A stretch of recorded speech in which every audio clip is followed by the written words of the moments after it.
tayo ditong Silka Calamansi. Bali ito yung binili ko kasi sa mga nagtatanong po sa aking mga nakaraang vlog na nag-viral about sa Skin All with Myra E, kung pwede daw po sa ibang variant o sa ibang facial cleanser. So ngayon ang binili ko naman po para patunayan sa inyo na pwede naman po kahit saan, at mayroon po tayong isang Myra E dito. Ang paglalagay po ng Myra E, it depends na po sa inyo. Yung ganito kalaki na 150 ml po nakalagay dito. So malabo, ewan ko kung nakikita nyo. 150 ml po itong nabili ko, and gagamitan po natin siya ng isang Myra E. Bali, nasa inyo na po kung dalawa o isa, kasi pwede naman po dito ay hanggang dalawang Myra E naman po. So ngayon, ang gagamitin lang natin ay isang Myra E kasi isa lang yung nabili ko. So, ang gagawin lang natin dito, bubuksan natin siya. Ito po ay para sa mga nagtatanong sa akin. So, lagyan natin dyan. Buksan natin ang Myra E. So, ayan. Ang gagawin natin dito sa Myra E, pagkabukas, ating guguntingin. So, guguntingin natin siya para lumabas na po yung oil niya sa loob ng ng ating capsule. So, ayan, guguntingin lang natin siya ng maliit. Dahan-dahan lang po ang pagupit kasi baka sumabog or umawas. Yan. So, ayan, mayroon na butas siya.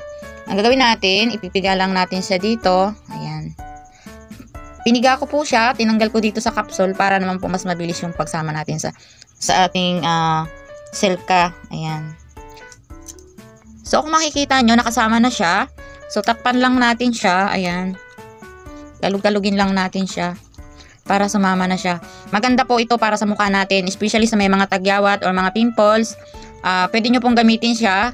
Pwede po sa mga teenager hanggang sa anong age, kung hanggang ilang taon po, pwede po. Start 16 years old. At sa mga buntis naman po, wala naman pong problema sa mga nagtatanong sa akin about sa buntis kung pwedeng gamitin. Pwede po, wala naman po siyang problema at side effects sa inyo kasi cleanser lang po yan. Bali, nilagyan lang natin ng Myra E. Okay? At saka po pala pag ginamit ito sa mukha, syempre after maligo or before matulog, pwede nyo pong gamitin to. Ilagay nyo lang po sa bulak. Wait lang, papakita po sa inyo kung paano ilagay sa bulak. So, ayan, may bulak tayo dito. Kuha lang tayo ng maliit na ng bulak. And then, i-ano nyo lang to, and then iganyan nyo lang sa bulak. And ayun, pwede nyo na pong gamitin sa mukha nyo. Especially maganda pong gamitin ito before matulog, pag tinatamad kayo maghilamos o malamig yung panahon. So, pwede nyo pong gamitin ito, at after maligo, pwede nyo pong gamitin.